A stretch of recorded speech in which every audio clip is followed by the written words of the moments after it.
This video is brought to you by Raycon. Hey Arlo? Yeah, alternate universe Arlo? The fabric of reality is breaking down and the universe is about to implode. Yeah, apparently this is a lot more common than you'd expect.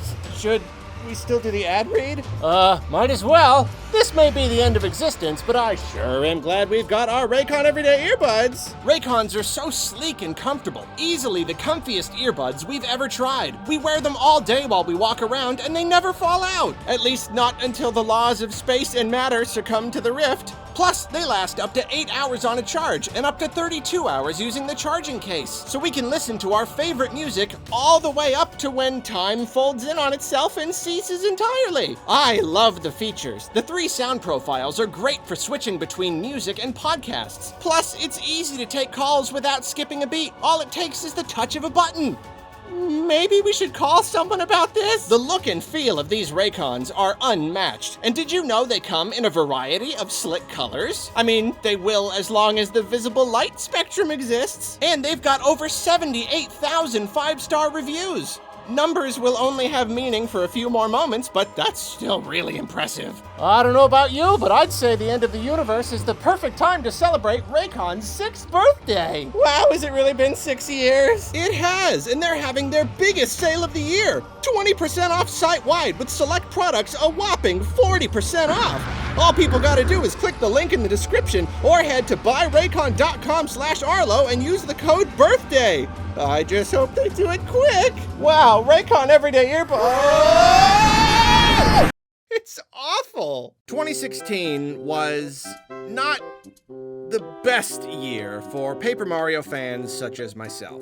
That was when Nintendo released Paper Mario Color Splash. Plenty of people liked that game, and as always, I will remind you that I have nothing against anyone who liked it. But if you've been following me long enough, you know how the story goes. You know where I stand in my Paper Mario fandom. I have not been truly happy with any Paper Mario game since Thousand Year Door. After that game, Nintendo wanted to experiment with the series, and I feel that no title has managed to live up. The experiments, in my eyes, just don't work. I got plenty of other videos going into all that though, so we'll skip the finer details today. So Sticker Star sold well enough, but it was so critically received by series fans that there was always this idea that maybe Nintendo would steer the ship back in the right direction later? Well, it turned out, nah! Color Splash was Nintendo's way of telling us, this is how Paper Mario is now. Deal with it. To be fair, the game was at least an improvement over Sticker Star, in some ways. But the only real glimmer of hope came in an interview with producer Risa Tabata. When asked about potentially re-releasing Thousand Year Door, she said they might consider it if fans were vocal enough about it. We didn't know if that was actually true, but it was the best we had. Then in 2019, wow, remember 2019? I really miss 2019. But in 2019, on the 15th anniversary of Thousand Year Door, a seed was sown. A spark was lit. Chugga Conroy, a fellow classic Paper Mario fan and modern Paper Mario critic, tweeted some cool images from Thousand Year Door to mark the occasion. And when I saw that tweet, something stirred within me. I thought, you know what I haven't done yet? Used my power as a moderately successful content creator to rally my fellow gamers to an ultimately inconsequential, yet personally important cause. So I decided it was time, and I had my cause. I didn't have any hope that Paper Mario would actually go back to the way it used to be. Nintendo had proven they really didn't care what people thought about these games, and were gonna just keep doing what they wanted to do. But I thought at the very least, even if Paper Mario had permanently changed, there would be humongous value in letting people play one of the classics so they could see for themselves how things used to be. The GameCube was a bit of a commercial failure, and the N64 wasn't too far ahead of it, so not a lot of people had ever had the chance to try the series back when it first started. But even in 2019, the Switch was rocketing its way to success, and I could see that any game on that system was going to potentially reach a wide audience. Thousand Year Door is the rarer of the two games and best represents the creative spirit of classic Paper Mario, so I thought it would be the best candidate for a re-release. And so, the Remaster Thousand Year Door movement began. It's not nearly important enough to call it a movement, but I'm gonna call it that anyway. I made a video. I gave people a hashtag to use. I started a petition, just for the heck of it. And I suppose I shouldn't have been too surprised that it caught on like it did. The reaction to my problem with Paper Mario video proved that there are a lot of people out there who feel very strongly about all this. And those people showed up for the movement in full force. Remaster 1000 Year Door was one of the top trending hashtags the day the video went out. And the petition currently has over 55,000 signatures, which makes it one of the best performing Nintendo-related petitions on the platform, just above Put Waluigi in Smash. What an honor. The whole thing was so much bigger than I expected. The response was massive. So many people got behind it.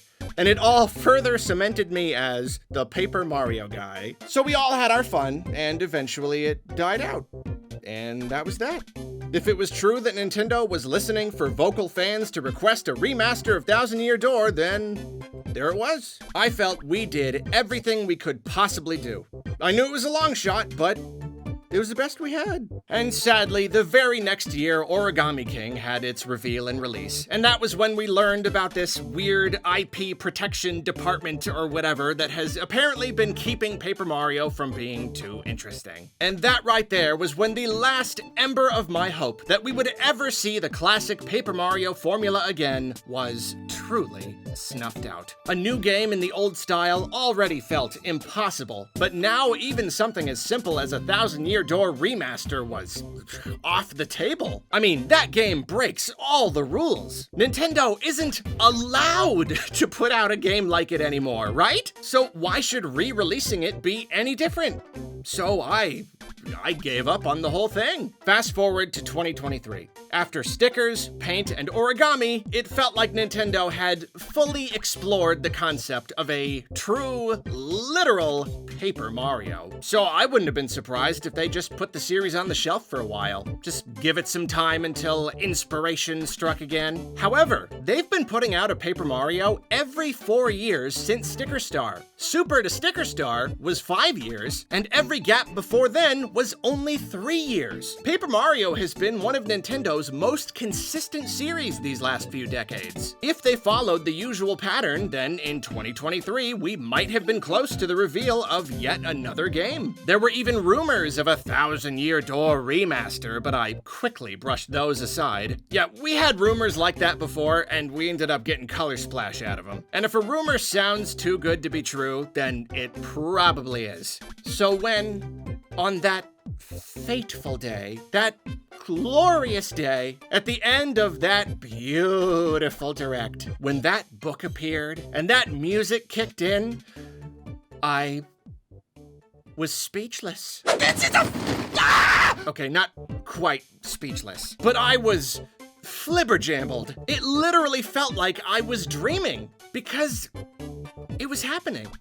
It was really happening. For real life. 1000 Year Door, the impossible title, the rule breaker, the pinnacle of the Paper Mario series, was coming to Switch. And it wasn't just a simple HD upscale. This was a complete asset remake.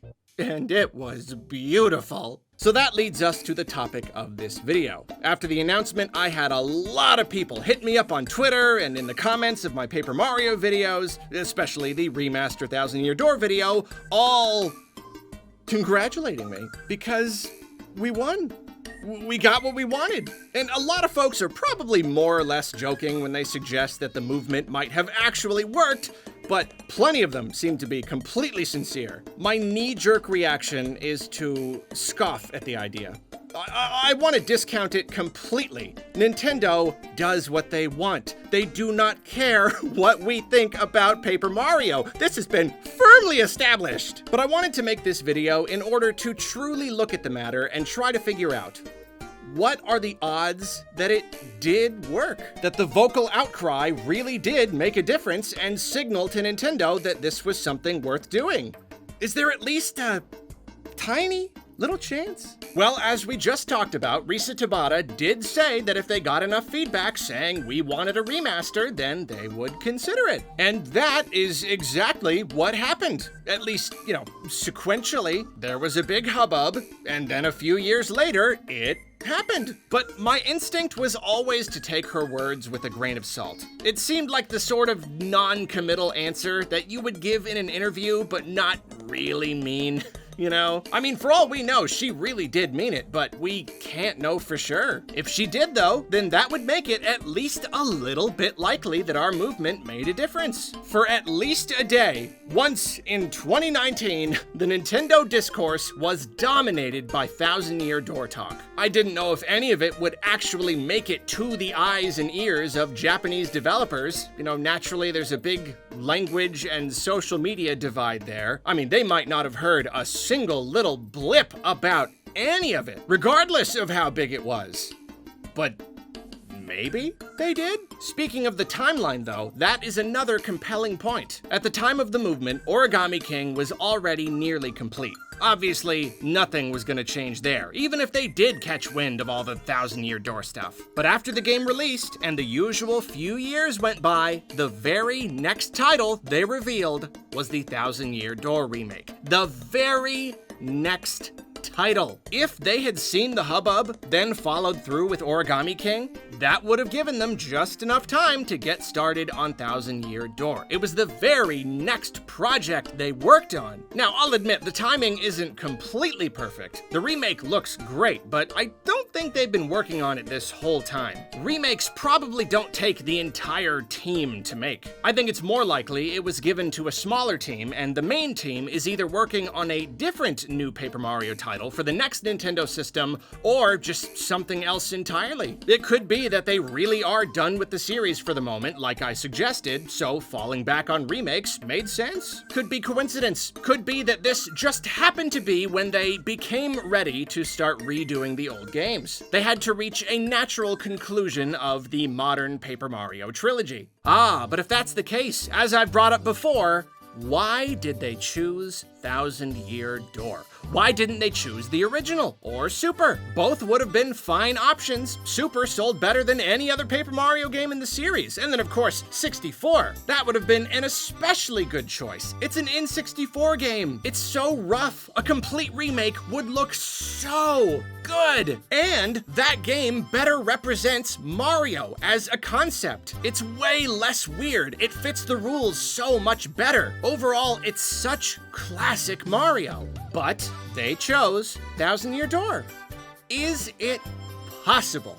Is it possible in the slightest that the movement had something to do with their decision? Even if it didn't directly cause them to remake Thousand Year Door, even if they weren't like, oh my gosh, everybody really loves this game, that should be our next project, even if that's not what happened, is it possible, is it at least a tiny bit possible that it affected their decision of which game to remake when it came time to pick a game? I mean, it's all too easy to imagine all the producers sitting around a table, they've decided to remake an old game. It's something they want to do. It's something Nintendo wants them to do. They're looking at the first 3 Paper Mario games. They're weighing the pros and cons when one of them is like, there was that thing a few years back where everyone was going crazy about a Thousand Year Door remaster? And to their knowledge, that hadn't happened with any other game in the series, so that might have sealed the deal. Maybe they were aware that every single game they released was met with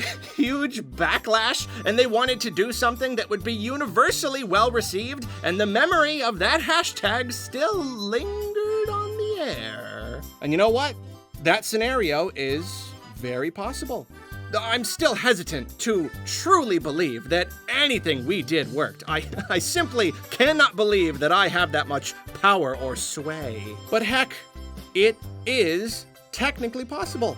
I just can't deny it. There is at least a small, tiny chance the movement was that last little bit needed to fully tip the scale. At the end of the day, though, big companies make decisions based on what they think the masses will buy, which is why even very loud fan campaigns don't usually make a difference, because the vocal minority simply does not represent the customer base as a whole. You can have a crazy, internet-spanning outcry about some game, but then it still sells poorly because it's got to reach more people than just the super passionate fans on the internet. This is why it's hard for me to truly entertain the idea that the Remaster 1,000 Year Door movement actually made a difference.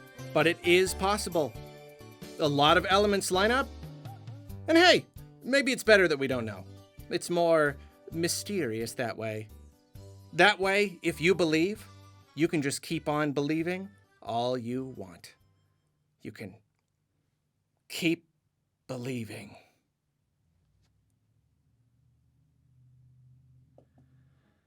Keep believing, keep pretending we've done just what we set out to do. Thanks to the lovers, the dreamers,